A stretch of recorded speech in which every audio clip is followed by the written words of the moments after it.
Projet de planification de développement humain pour le peuple Oué d'ici à 2050. Projet de planification de développement humain pour le peuple Oué d'ici à 2050. Le projet de planification de développement humain pour le peuple Oué d'ici à 2050 s'inscrit dans le cadre de la politique nationale de décentralisation. Cette initiative vise à renforcer les conseils régionaux et les mutuelles de développement local pour améliorer les conditions de vie des populations locales. En complément de l'aide globale de l'État, ce projet soutient les efforts gouvernementaux en valorisant le capital humain à travers des actions structurées et cohérentes dans les domaines de l'éducation, de la santé, de l'économie, des infrastructures et de la gouvernance, assurant ainsi un développement compétitif et durable pour le peuple oué.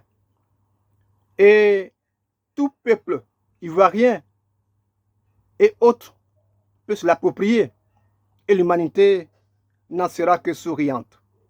Chers amis, bonjour. Germain Sewi.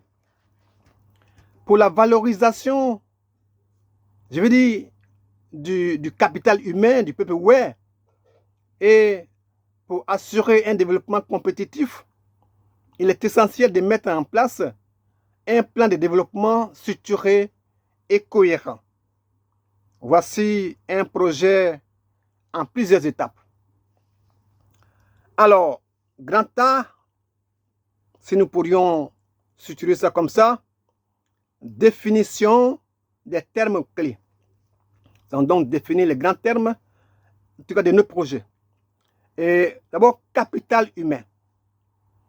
Capital humain, il s'agit de l'ensemble des compétences, de connaissances et des aptitudes des individus qui peuvent être utilisés pour le développement économique et social. Et puis nous avons développement compétitif. Le développement compétitif, il s'agit du processus par lequel une communauté s'améliore économiquement et socialement, surpassant ainsi ses concurrents. Maintenant, passons au grand B, à savoir les étapes de la planification, c'est-à-dire l'essentiel même du projet. Alors, premièrement, nous avons l'éducation et la formation. L'éducation et la formation, quel est notre objectif? Il s'agira donc d'améliorer l'accès et la qualité de l'éducation. Mais par quelle action? Par quelle action? Alors, les actions, c'est de construire de nouvelles écoles, de former des enseignants et d'offrir des bourses d'études aux étudiants les plus méritants. Et puis, quel impact on attend dans toutes ces actions? Quel impact on attend? Il va donc s'agir de l'augmentation du taux d'alphabétisation et des compétences renforcées. Alors, grand 2, je veux dire la santé et le bien-être. Le volet de la santé et du bien-être aussi très important. Alors là, quel est l'objectif poursuivi? Il s'agit d'assurer une bonne santé pour une meilleure productivité. Par quelle action? Donc les actions, il s'agira donc de développer des infrastructures de santé, d'organiser des campagnes de sensibilisation sur l'hygiène et la santé. Et puis, c'est quel impact on attend? Quel est l'impact? L'impact, il va s'agir donc de la réduction des maladies et puis de l'augmentation de l'espérance de vie. Chers amis, ce qui nous conduit au troisième point, à savoir le développement économique. Le développement économique, à ce niveau, notre objectif, c'est de stimuler l'économie locale et de créer des emplois. Mais par quelle action? Par quelle action? Il faut donc encourager l'entrepreneuriat et investir dans des projets agricoles et artisanaux. Alors, à ce niveau également, l'impact attendu est la création d'emplois et l'augmentation des revenus. Il faut que la population se suffise, qu'elle ait les moyens d'envoyer ses enfants à l'école, de se soigner, etc. Et puis le quatrième point, il va s'agir donc des infrastructures et la technologie. Infrastructures et technologie. Notre objectif à ce niveau, c'est de construire donc des routes, d'améliorer l'accès à l'Internet et d'intégrer la technologie dans l'éducation et l'agriculture. L'impact attendu, c'est l'amélioration de la connectivité et la facilitation des échanges commerciaux. Chers amis, nous en sommes au cinquième point, à savoir la gouvernance et le leadership. La gouvernance et le leadership, notre objectif à ce niveau, c'est la promotion d'une gouvernance transparente et inclusive.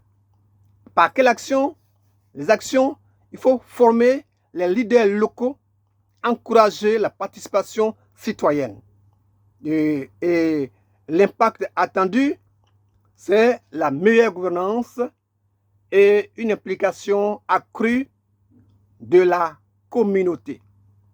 Chers amis, alors, au niveau des défis, des grands défis et les obstacles, qu'en est-il? Nous avons le financement. Alors, il faudra donc trouver les sources de financement adéquates. Deuxièmement, il y a la résistance au changement. On dit tout changement a ses chagrins, donc il faudra gérer les réticences culturelles et sociales. Et puis, enfin, nous avons la coordination.